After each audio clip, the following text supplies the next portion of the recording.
Hey everyone, if you can't tell by my face, I am totally ready to clock out for the day, and yeah. Whew. But we did this and we're gonna keep going and see the whole 10 days through.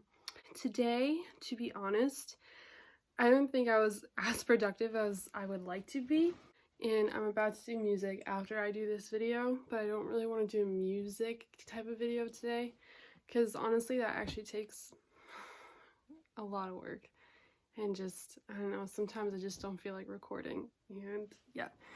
So today what we're gonna do is a really quick video of something I did today, and what I did do today was I read. Okay, so reading may not seem like a huge creative feat.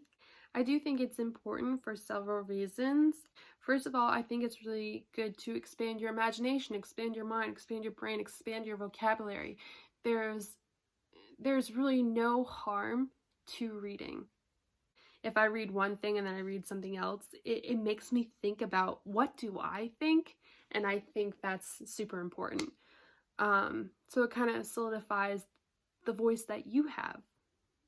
I don't know if that makes sense, but I'm going with it because that's what I like to do. Because there are books where you relate to certain people, certain events that happen in books, and then there are some things that you question people's characters, and then you have to figure out why you question them, or you have to figure out like endings on your own, or you have to figure out what is right and what is wrong. It really makes you think, and I think that's always good. Actually, the last time I got glasses, I told my eye doctor, I was like, it's starting to hurt when I read, and she's like, you need to take like half an hour of a break, and that's what I try to do more often now, is try to put down the book.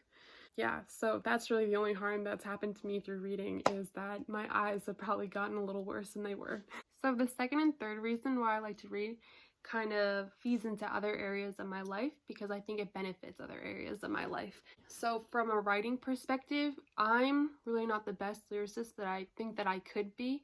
I always think that there's room for improvement, but I think reading helps me because I'm exposed to different ways of telling a story. I'm exposed to different literary styles, and I'm exposed to adjectives, adverbs, parts of speech that I probably am not accustomed to using, and I think it's always good, and I think it's beneficial to be pushed outside of your comfort zone, so that when I start to write for myself, I can experience in the styles of authors that I really admire. Thirdly, I think it feeds into the theater aspect of my life. When I was in second grade, I had this teacher who read to us from the cul-de-sac kids books, and I loved those books. And there were classes where she would have us, and we were a class about 25, so there weren't too many of us, but she would have us volunteer to read a chapter out loud to the class, and I loved it. I loved volunteering. I think it kind of became a thing that I like to do. I love to read out loud. And I think as a society, I don't know if this is necessarily true, but I noticed that when we get older, we become a little more apprehensive or uncomfortable with the idea of reading out loud. And it's such a basic skill to have that we think that once we honed in on reading out loud or reading in general, that we stop doing it.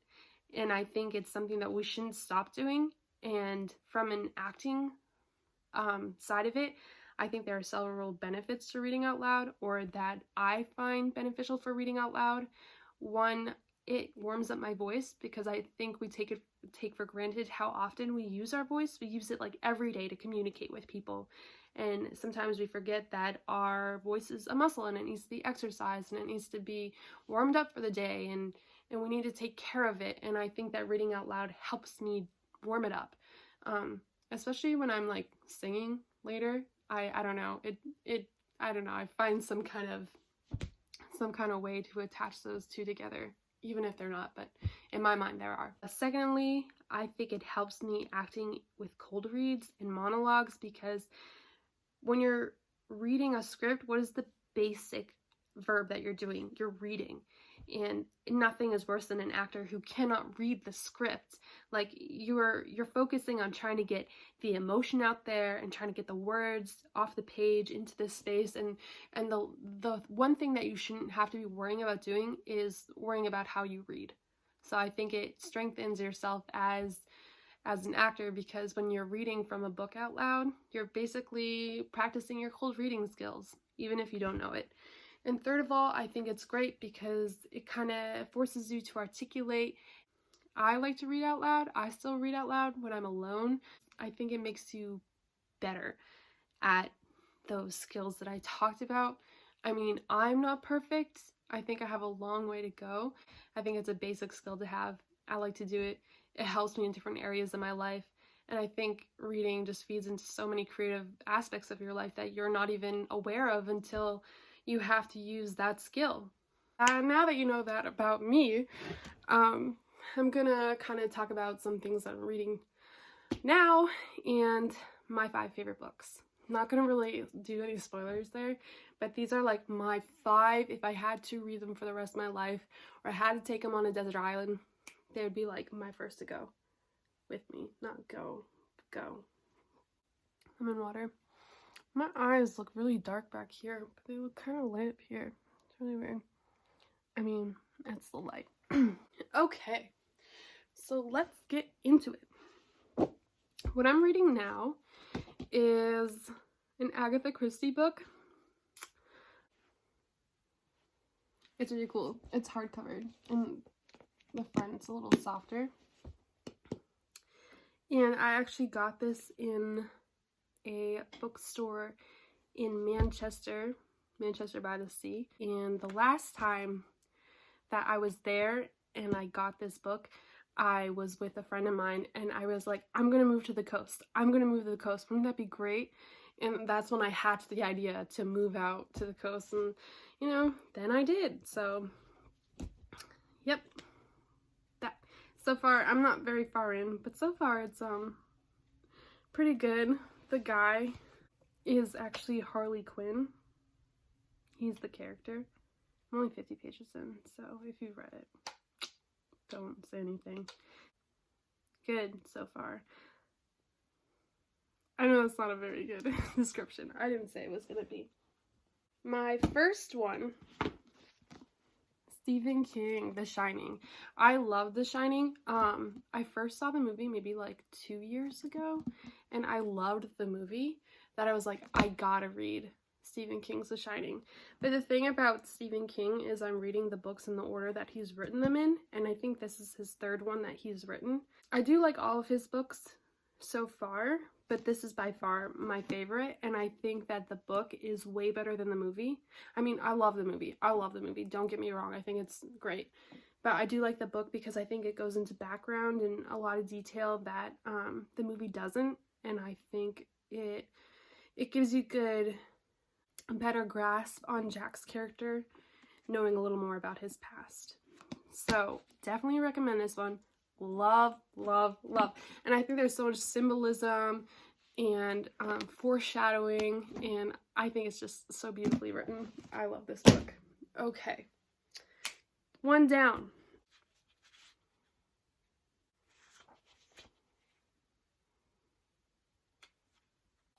My second book that I recommend and I really like is Animal Farm by George Orwell. For a really long time, I put off reading this, and I only read it last January, but my friend recommended it to me, and I absolutely loved it. I like really anything that has to do with kind of World War II, Europe in the 20th century, and I love Russian history as well. I especially love like Soviet Russian history, sorry. And I just love the political kind of narrative that it has in here. I thought it was really cool, and I thought it was really well written. And I found this book for $3 in the same store that I got this book. So Manchester by the Book is the name of the store. Really good store. Okay, my other book is Madame Bovary by Gustave Flaubert. I'm sorry if I pronounced the last name wrong. I maybe read this 2 months ago, a month ago. It's been pretty recent since I finished it. So I really like this book. I think it's like really gorgeously written.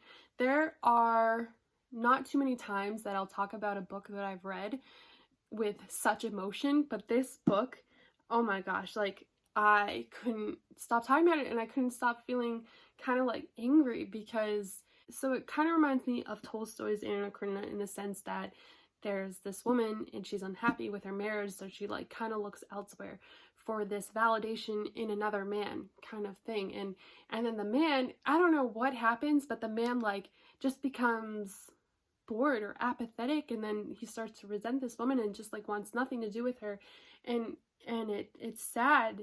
She just caves in on herself, and that's one thing I love about these kind of books like Anna Karenina and Madame Bovary, is just I love when main characters self-destruct, and I love when they cave in on themselves, because a part of you feels bad for them, and then a part of you just wants to slap them with some common sense, like, oh my gosh, of course this is going to happen to you. Like, I don't want to spoil it. I don't want to say what happens, but oh my gosh. And this is a book that the next day after I was done, I was just like in the car going off about these men. And there's also kind of financial problems in here, where less is sometimes more, and the more and more and more you get, the deeper in debt you dig yourself into. And that is related to the next book that we're going to talk about, The Beautiful and the Damned.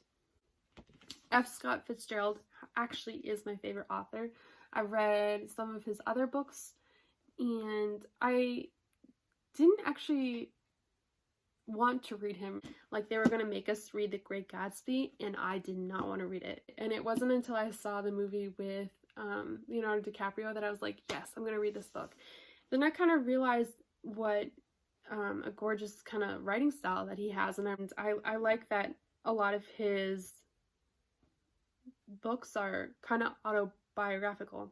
So The Beautiful and the Damned is also kind of like Madame Bovary in the sense where the main character kind of caves in on himself, and then a lot of it has to do with like alcoholism and poverty, and he's basically destroyed by this greed that he has. I think a lot of what I read is tied to what I'm experiencing at that point in my life and where I am in the world. And I say that because when I read this book, I was in Germany, and I'm actually going to bring out another book by him because this one is one that I really would recommend. Tender is the Night. Really like this book too. This takes place on the French Riviera.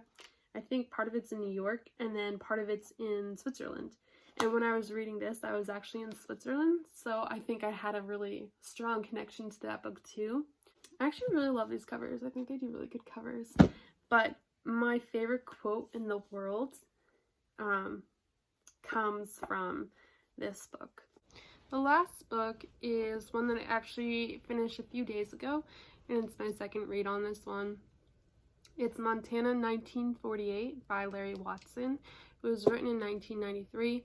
It has a lot of great quotes, and it discusses kind of the themes of family and power in family and the power in community. And there's a lot of dynamics within this family, which I think are really interesting. It's told through the perspective of a 12-year-old boy. And I don't want to spoil the whole thing, but it kind of talks about kind of when authorities that we trust not to abuse their power, and when we should take action against those people, what those actions should be, and when we should believe the victims of those actions. And I think it's really important because I think it's very relevant. And I think it kind of hopefully won't always be relevant, but it's relevant in today's society. It's really interesting because the people in power are related to each other. So one of the brothers is a doctor and one of them's a sheriff, and it's when does the sheriff decide that, okay, this isn't just about my brother anymore, it's about the doctor. You know what I mean? So it's kind of separating your familial ties for the cause of justice and for the good of the people and for basically your morality. So I love this read. Really, really recommend it. So thank you. So that's what I did today. Today was kind of a lazy day. But yeah, see you tomorrow. Bye.